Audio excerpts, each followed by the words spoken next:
তো আমরা যে এমসিকিউটা সমাধান করব এটা অনেক গুরুত্বপূর্ণ। তো প্রতিবারই পরীক্ষা আসে। 625 বর্গমূল কত এখানে অপশানে দেওয়া আছে। আমরা একটা সহজ একটা নোট দেখাবো ভিডিও শেষে কিভাবে তুমি সহজে বের করবে। তার আগে আমি নিয়মটা দেখাই দিই। আমরা ভাগের সাহায্য করব 625, আমরা ভাগ করব, ভাগের সাহায্যে বর্গমূল বের করব।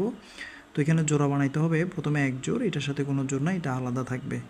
এখন এটা হচ্ছে 6, এমন একটা সংখ্যা আমাকে নিতে হবে যাকে বর্গ করলে এই সংখ্যাটার কাছাকাছি যায়। সংখ্যাটা হচ্ছে 2, কারণ 2কে বর্গ করলে এখানে হবে কত, 4।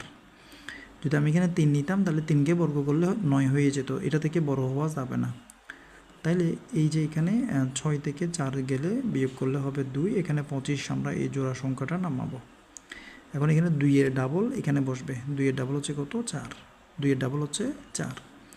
এখন এখানে এমন একটা সংখ্যা বসাতে হবে, যদি আমি এই 4-এর পাশে যদি 1 বসাই তাহলে 1 দিয়ে গুণ দিতে হবে, 4-এর পাশে যদি 2 বসাই তাহলে 2 দিয়ে গুণ দিতে হবে, 4-এর পাশে যদি আমি 5 বসাই তাহলে 5 দিয়ে গুণ দিতে হবে। তাহলে 5 দিয়ে গুণ দিয়ে দিলে 5 5 25, 25 5 হাতে 2, 4 5 20, 20 2 হচ্ছে 22।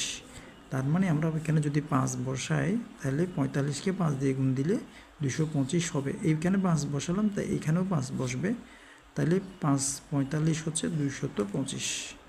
এটা এমনিতে আমাদের আনসারটা চলে আসছে 25। তার মানে আমাদের আনসারটা হবে গ নাম্বার 25। এখন আমরা কি করব, অনেক সময় পরীক্ষার হলে যদি ক্যালকুলেটর ইউজ করতে দেয় তাহলে সেক্ষেত্রে আমরা রুট 625, এই যে রুট চিহ্ন দিয়ে তুমি 625 দিলে সমান চিহ্ন যদি প্রেস করো তাহলে তোমার সরাসরি আনসার কিন্তু 25টা কিন্তু চলে আসবে। ক্যালকুলেটর তুমি ইউজ করতে পারলে এইটা কিন্তু রুট চিহ্ন দিয়ে এই 625 দিলে সরাসরি 25 আনসারটা চলে আসবে। এভাবে করে কিন্তু আমরা সহজে কিন্তু এই ধরনের বর্গমূলের আনসারগুলো কিন্তু এই ধরনের এমসিকিউর ক্ষেত্রে এই ধরনের ক্যালকুলেটর ব্যবহার করে আমরা সহজে বের করে ফেলতে পারি।